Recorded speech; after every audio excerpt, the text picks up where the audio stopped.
Kamu bingung mau belajar keislaman tapi terkendala jarak dan waktu? Atau kamu bingung mau belajar keislaman tapi yang ringkas dan mudah dipahami? Nah, kami tahu solusinya. Ayo ikuti program Kuliah Studi Islam atau KSI Online bersertifikat. Program ini telah diikuti oleh 100.000 lebih peserta dari seluruh Indonesia loh. Dan program ini 100% gratis. Kenapa sih kamu harus bergabung di program Kuliah Studi Islam atau KSI Online ini? Pertama, kedua, ketiga,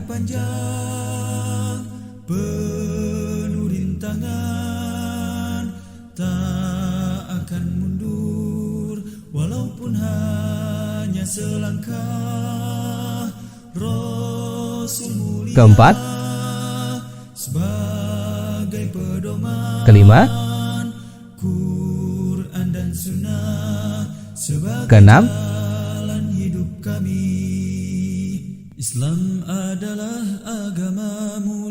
dan seluruh program ini gratis. Daftar sekarang juga dengan ketik KSI, tanda pagar nama lengkap, tanda pagar kota, dan kirim melalui nomor WhatsApp berikut ini. Ayo tunggu apa lagi? Daftar segera di program Kuliah Studi Islam atau KSI Online. Masya Allah, menarik bukan? Bagi kamu yang ingin belajar keislaman tapi terkendala jarak dan waktu, dan yang ingin belajar keislaman tapi yang ringkas dan mudah dipahami, Kuliah Studi Islam atau KSI Online solusinya.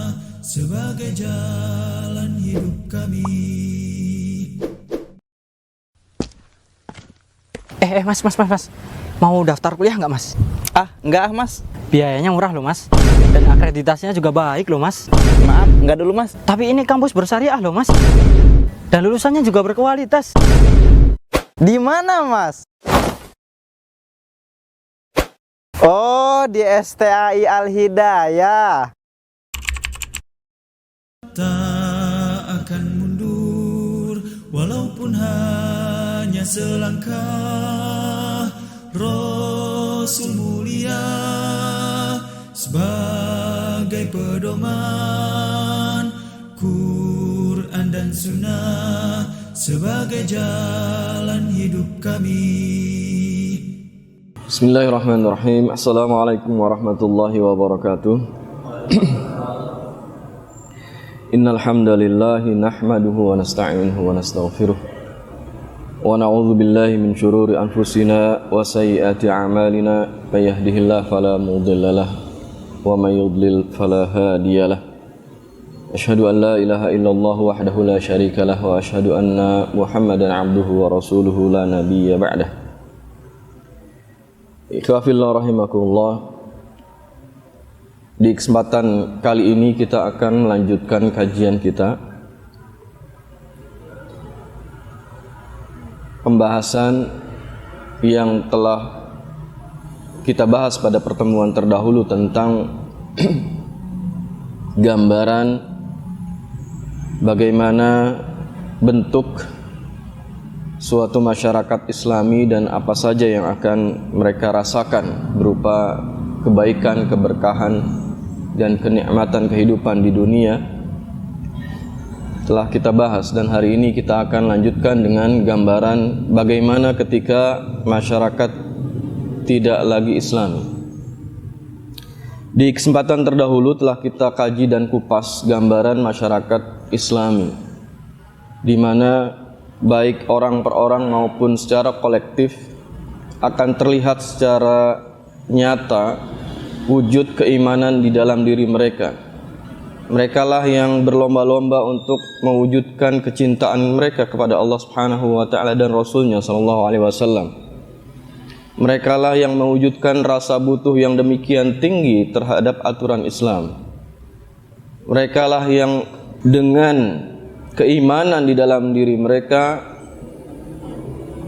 menunjukkan atau mewujudkan apa konsekuensi dari keimanan yang ada pada diri mereka berupa nilai-nilai ketakwaan kepada Allah Subhanahu wa taala. Dan mereka pula yang dengan demikian akan merasakan tingkat kebutuhan yang sangat besar untuk diatur oleh Allah Subhanahu wa taala dan Rasulnya sallallahu alaihi wasallam berupa penegakan syariat Islam pada seluruh ruas kehidupan mereka, baik pribadi maupun dalam tatanan atau menata keluarga mereka masing-masing, dan termasuk pula ketika mereka berinteraksi dalam wujud kehidupan sosial masyarakat. Mari kita selami bagaimana sebaliknya ketika masyarakat tidak lagi Islam. Yang kita akan bahas pada kesempatan kali ini adalah definisi suatu masyarakat. Kita tidak menyebutkan atau memaksudkan pada orang per orang lagi. Siapa mereka? Yaitu suatu masyarakat yang secara kolektif atau mayoritasnya tidak lagi tunduk kepada Allah Subhanahu wa taala dan Rasulnya sallallahu alaihi wasallam. Artinya apa? Yang ada pada diri mereka adalah dominasi dari hawa nafsu. Tidak lagi ada kerinduan pada diri mereka untuk diatur oleh syariat Islam. Tidak lagi ada pada diri mereka nilai-nilai ketakwaan yang seharusnya mereka wujudkan dalam alam realita. Dan hal ini menunjukkan demikian rawannya keimanan pada diri mereka. Demikian rawannya. Ya. Kenapa? Karena seharusnya seorang mukmin konsekuensi keimanan pada diri mereka. Setiap muslim konsekuensi keislaman pada diri mereka adalah mewujudkan keimanan dan keislaman mereka di alam nyata. Adapun pada masyarakat, manakala mereka tidak lagi Islami, maka yang kita dapatkan adalah dominasi hawa nafsu dalam seluruh aktivitas mereka, dalam cara berpikir mereka. Karena setiap manusia beraktivitas itu didahului dari cara pandang, apa yang mereka yakini sebagai suatu nilai. Bermula dari cara pandang mereka, sudah tidak lagi Islami. Ujaran lisan, kata-kata mereka tidak lagi berpedoman pada bagaimana Islam mengatur lisan mereka. Termasuk atau terlebih dalam perilaku mereka, aktivitas keseharian mereka, interaksi mereka dengan semua pihak, baik di dalam keluarga mereka maupun dalam bersosial atau bermasyarakat. Maka yang terjadi seluruhnya yang mereka gunakan adalah berpedoman pada hawa nafsu masing-masing. Tidak lagi ada kerinduan untuk mengejar akhirat. Tidak lagi ada keimanan pada alam akhirat, di mana Al-Quran, Allah Subhanahu wa taala dan Rasulnya sallallahu alaihi wasallam dalam banyak hadisnya memotivasi kita untuk mengejar pahala yang berlimpah di dalam berjuta kebaikan. Itu tidak lagi ada pada diri mereka. Gambaran ini telah kita tuangkan dalam buku kita, bahwa di dalam suatu masyarakat yang tidak Islami, segala bentuk komponen penjauh manusia dari Allah Subhanahu wa taala akan tumbuh menjamur dengan subur tanpa ada perintang yang berarti. Kenapa? Jawabannya karena mayoritas masyarakat telah menjadi unsur-unsur yang menjauhi diri mereka dan orang lain dari Allah Subhanahu wa taala. Menjadi komponen yang menjauhkan diri mereka dan orang lain dari agama Allah Subhanahu wa taala. Dalam kondisi yang demikian tidak heran, maka yang terjadi adalah banyak perilaku haram yang bermunculan di tiap pojok bangunan masyarakat. rangsangan birahi liar, tindakan porno aksi, belum lagi perilaku memakan harta haram, yang itu semua dilakukan tanpa lagi ada rasa berdosa sama sekali. Ketika perilaku yang demikian telah tumbuh subur di masyarakat, maka akan menjerumuskan kepada keburukan demi keburukan lainnya. Berbagai tindak perzinahan yang menghasilkan penyakit berat, berbagai tindak amoral yang mengakibatkan kerusakan rumah tangga. Dan rusaknya rumah tangga ini menjadi sumber malapetaka bagi setiap orang yang telah merasakan bahtera rumah tangga. Bagaimana sang ayah merasakan tersiksa memiliki anak yang tidak lagi berbakti kepada orang tua. Bagaimana sang suami merasa tersiksa manakala mendapati permaisuri di samping dirinya tidak lagi menjadi indah dipandang mata, tidak lagi menjadi sosok yang menghibur dirinya manakala lelah ketika beraktivitas dalam urusan dunia. Anak pun akan merasakan tekanan kehidupan yang luar biasa. Kenapa? Karena diabaikan pendidikan atau tarbiyahnya oleh orang tuanya, tidak mendapatkan hak-haknya, hak-hak pendidikan sebagaimana mestinya yang telah diajarkan oleh Allah dan Rasulnya, yang menjadi kewajiban di pundak orang tua mereka. Apa yang terjadi pada keluarga yang demikian rusak berantakan dan menjadi siksaan demi siksaan yang dialami oleh seluruh anggota keluarga mereka itu.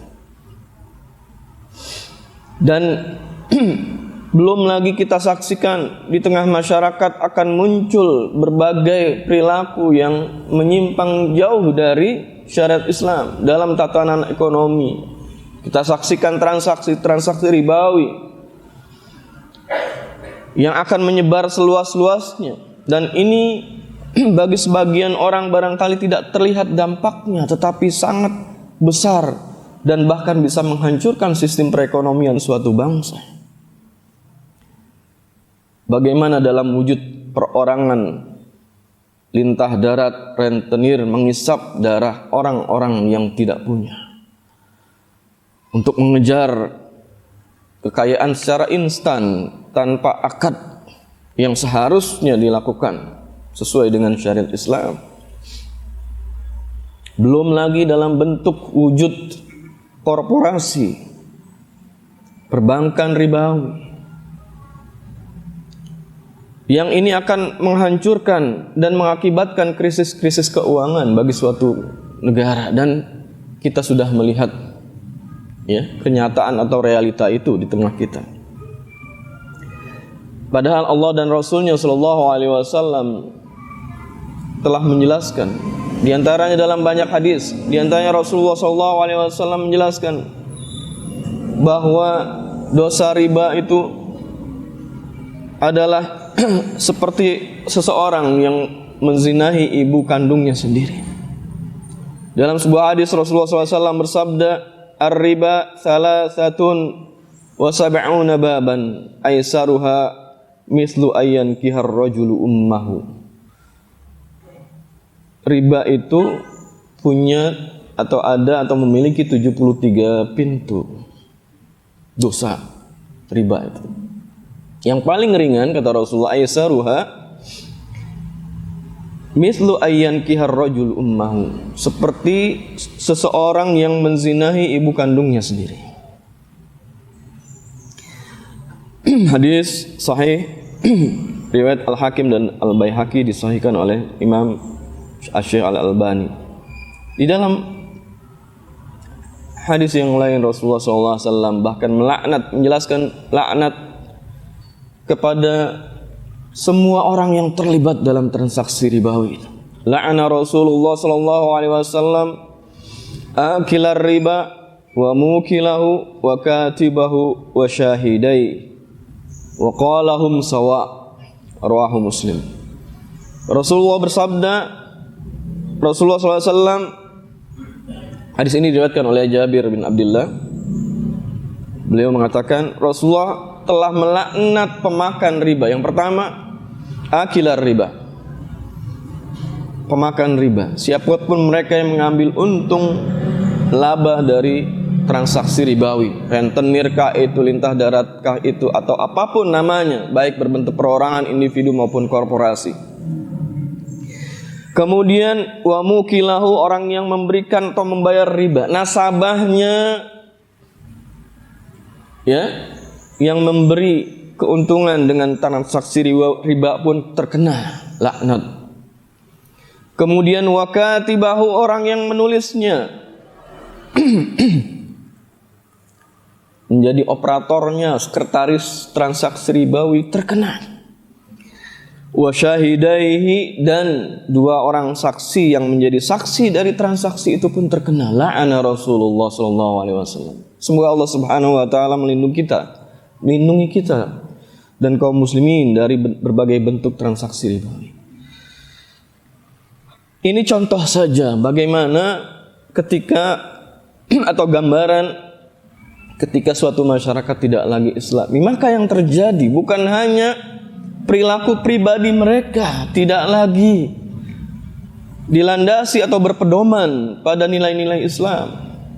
Bagaimana Allah dan Rasulnya mengatur hal itu, mengatur tata cara berpakaian, berbusana, mengatur bagaimana kita berucap, berkata-kata. Yang baik itulah yang kita ucapkan, yang tidak baik kita harus tahan dan hindari. Bagaimana kita berperilaku, berjalan, beraktivitas, yang semuanya ada dan lengkap telah Allah dan Rasulnya jelaskan di dalam Islam. Itu tidak lagi menjadi sesuatu yang bernilai di mata, di pandangan mereka yang tidak lagi Islami. Yang ada apa? Apa yang mereka jadikan pedoman? Apa yang mereka jadikan aturan? Atas dasar apa mereka berperilaku? Semuanya mengerucut pada satu kata, yaitu hawa nafsu. Masing-masing punya kecenderungan, kecondongan, kesukaan, itulah yang mereka lakukan. Masing-masing memiliki pandangan yang boleh jadi keliru dan batil dan menyesatkan. Tetap saja mereka jadikan itu sebagai acuan dalam berperilaku. Inilah yang terjadi. Tidak heran tidak heran di masyarakat yang tidak lagi Islami, jika individunya seperti itu, maka cara mereka menata keluarga pun akan sangat jauh dari tatanan keluarga yang Islami. Tidak heran manakala individu-individunya seperti itu, individu-individunya tidak lagi merasa butuh untuk memompa keimanan di dalam dirinya, meningkatkan ketakwaan di dalam dirinya, maka yang terjadi di dalam masyarakatnya pun akan terlihat jelas wujud nyata perilaku mereka yang sangat menyimpang dari syariat Islam. Kita lanjutkan. Di masyarakat yang non-Islami, ketika mereka tidak lagi Islami, maka akan terjadi pembusukan jiwa yang terus berproses. Kenapa? Karena dominasi mesin-mesin kemungkaran. Di mana-mana terjadi berbagai bentuk penyimpangan perilaku. Hasilnya apa? Hasilnya adalah tindakan-tindakan kriminalitas yang kian hari akan semakin meningkat. Perilaku buruk terus menjamur dan mendominasi kehidupan masyarakat, menambah panjang deret angka kejahatan yang akan terus melonjak dengan sangat tajam. Boleh tanya para penegak hukum di negara kita, bagaimana siklus ya tindak kriminalitas yang mereka tangani? Boleh tanya. Atau boleh lihat hasil survei tindak kriminalitas pelanggaran hukum. Seluruhnya meroket, semuanya meroket di semua aspek, di semua jenis, dari tindak pidana ringan, tipiring, sampai pidana kalau di dalam hukum pidana itu ada namanya pidana ringan dan pidana berat. Semuanya menunjukkan grafik yang mengkhawatirkan. Pada masyarakat yang demikian, motivasi perilaku kebanyakan manusia adalah hawa nafsu, kejahilan, dan manfaat sementara untuk individu atau suatu kelompok. Ya. Dan dengan kata lain, pelanggaran-pelanggaran terhadap norma Islam akan dilakukan oleh hampir semua tingkatan masyarakat, baik secara perorangan maupun kolektif. Bukan lagi monopoli atau bukan lagi hanya dilakukan oleh kalangan terbatas saja. Sering kita saksikan bahwa tindak kejahatan itu bukan hanya karena ada niat dari pelakunya, tapi karena ada kesempatan. Dan kesempatan itu terbuka lebar. Tidak dilakukan di rumah, dilakukan di luar rumah. Tidak dilakukan terang-terangan, dilakukan dengan sembunyi-sembunyi.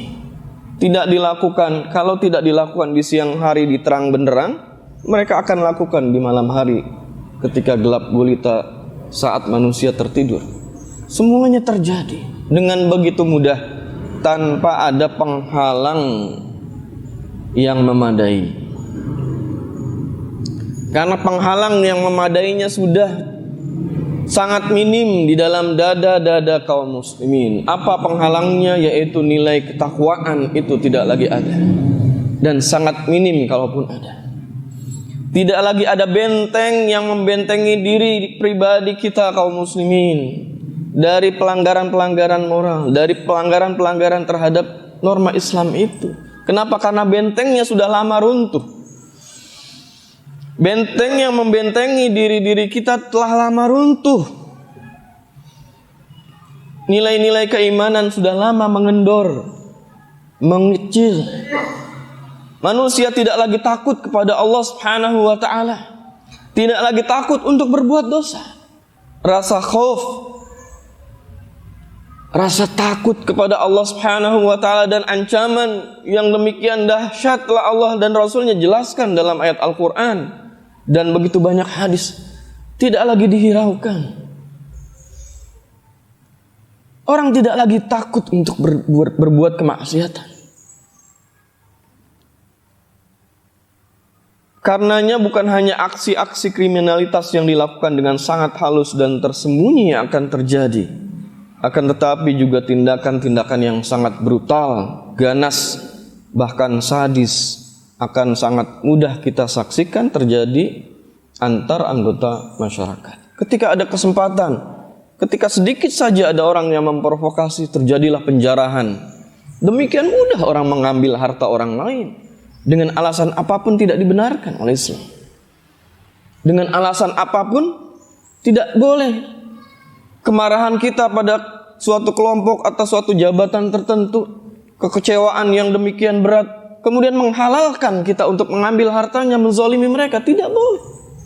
Tidak ada pembenaran seperti itu di dalam Islam. Ini yang terjadi. Kenapa? Karena sudah lama runtuh bangunan, tembok-tembok yang membentengi diri-diri kaum muslimin dari perilaku keburukan, kriminalitas, pelanggaran moral, pelanggaran terhadap syariat Islam itu. Karena nilai ketakwaan yang sudah lama ditinggalkan dan tidak lagi mereka merasa butuh untuk memupuk dan meningkatkan ketakwaan itu. Sedangkan yang terjadi di tengah masyarakat manakala tidak lagi Islami, maka penegakan hukum pun akan menjadi PR yang luar biasa berat. Tidak lagi ada sanksi yang menjerakkan. Kenapa? Karena sanksi yang menjerakkan hanya ada pada syariat Islam. Maka yang terjadi apa? Sanksi-sanksi duniawi tidak akan pernah cukup untuk membuat orang jera dari tindak pidana atau perilaku pelanggaran atau aksi-aksi kriminalitas. Boleh tanya bagaimana penjara-penjara tidak pernah bisa menjadi obat bagi tindak pidana atau perilaku kriminalitas yang terjadi. Yang ada hanya menjadi persemaian penjahat-penjahat kelas berat. Di dalamnya mereka malah membuat satu strategi untuk mengulangi kembali tindak pidananya, bahkan dengan bentuk atau konsep yang lebih canggih lagi. Bagaimana penegakan hukum tidak atau bisa menjadikan orang jerah kalau oknum-oknum penegak hukumnya malah meruntuhkan hukum? Kalau hukum tidak lagi ditegakkan, bahkan jauh dari prinsip-prinsip keadilan, bagaimana bisa menjadi efek jerah dan menakutkan bagi kaum muslimin atau bagi masyarakat secara umum, manakala hukum bisa direkayasa? Tumpulnya ke bawah tajam, tumpulnya ke atas, tajamnya ke bawah, kata orang. Ini yang terjadi. Semua perilaku itu dilakukan oleh seluruh lapisan masyarakat. Sekali lagi, tidak lagi didominasi oleh satu lapisan atau satu kelompok masyarakat saja. Dahulu kala kita hanya mendengar kata korupsi, itu adalah hanya dilakukan oleh segelintir penguasa saja, di orde tertentu yang dulu pernah kita alami di orde baru. Adapun sekarang, manakala terjadi desentralisasi pemerintahan, maka terjadi dalam tanda kutip pemerataan, peluang terjadinya korupsi di mana-mana, di setiap daerah. Penegak hukum KPK kerja keras, ya, menyelidiki terjadinya tindak pidana korupsi di semua daerah, merata, dari yang paling atas sampai yang paling bawah.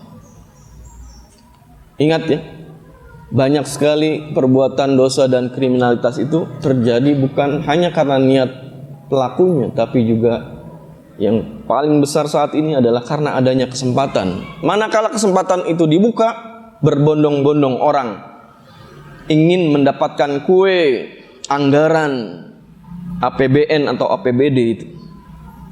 Diakali dengan strategi berbagai upaya, bagaimana dana yang diambil dari pajak, harta-harta masyarakat itu sebagian besarnya bisa masuk kantong mereka pribadi masing-masing atau kelompok mereka, tanpa takut atas dosa kezaliman yang ancamannya luar biasa.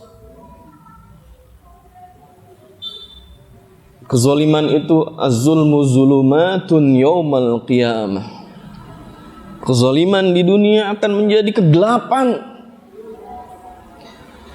di sepanjang fase kehidupan pelakunya di hari akhirat nanti. Siksaan demi siksaan akan didapatkan oleh para pelaku kezaliman itu. Dan mereka tidak lagi takut saat ini. Itulah karena ketakwaan sudah lama mencair. Sudah lama benteng yang membentengi diri mereka itu runtuh. Sehingga ketika ada kesempatan berupa jabatan tertentu, segera mereka berpikir, modal yang kami telah keluarkan pada saat kampanye lalu harus kembali dengan berlipat-lipat. Itulah politik transaksional saat ini yang kita saksikan. Yang seharusnya seorang praktisi pemerhati, pernah menjabat juga di era pemerintahan yang lalu, pernah mengatakan hasil penelitian bahwa seharusnya rakyat Indonesia khususnya mendapatkan per orang itu paling tidak 20 juta rupiah per bulan. Kalau saja tidak terjadi tindak korupsi di satu sektor pertambangan saja, di satu sektor. Karena demikian kaya rayanya dan berlimpahnya sumber daya alam di Indonesia. Tetapi karena budaya korupsi yang sudah sangat mengakar seperti itu, rakyat Indonesia termiskinkan atau dimiskinkan. Dan terjadilah apa yang kita saksikan saat ini. Keluarga prasejahtera, keluarga miskin yang seharusnya menjadi profesi paling kaya raya, di negara lain paling kaya raya, nelayan dan petani, di Indonesia paling miskin. Karena rekayasa para konspirator yang menzolimi rakyatnya sendiri. Demikian kondisi manakala masyarakat tidak lagi Islami. Dan tanggung jawab kita ya ikhwah, melakukan islamisasi itu, baik pada diri kita sendiri, di dalam menata keluarga kita masing-masing, dan dalam berinteraksi di tengah masyarakat. Mari kita tanamkan motivasi sekuat mungkin untuk menyebarluaskan nilai-nilai keislaman di tengah masyarakat dengan berbagai produk-produk teknologi yang saat ini sangat mudah kita dapatkan. Pompa terus semangat dakwah kita. Untuk apa? Untuk apa? Untuk menyelamatkan diri kita, keluarga kita, dan masyarakat yang kita cintai ini dari keterpurukan ruhani mereka, dari keterpurukan yang akan mengakibatkan bencana dan malapetaka di duniawi, dan yang kita wal'iyadzubillah berlindung pada Allah Subhanahu wa taala dari keterpurukan ukhrawi. Ini ikhwah fillah rahimakumullah yang kita bahas, yang bisa kita bahas dan kaji sebagai suatu tadabbur. Sebenarnya telah sering antum baca dan bahas ya dari buku kita. Wallahu a'lam bishawab. Wa sallallahu ala nabiyyina Muhammad wa ala alihi wa sahbihi wasallam. Assalamualaikum warahmatullahi wabarakatuh. Tak akan mundur walaupun hanya selangkah. Rasul mulia sebagai pedoman, Quran dan Sunnah sebagai jalan hidup kami.